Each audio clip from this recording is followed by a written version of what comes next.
Alright guys, a quick one. Here, I'll detail how to auto restart Samsung phone.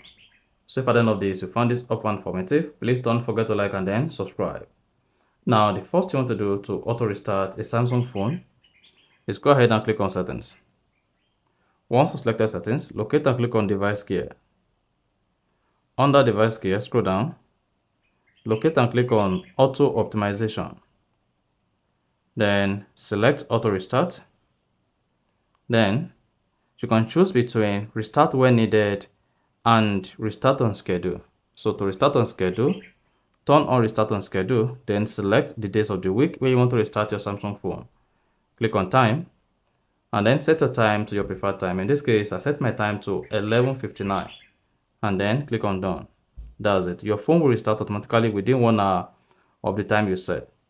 So that is basically how to auto restart your Samsung phone to optimize the device. So if you found this helpful and informative, please don't forget to like and then subscribe.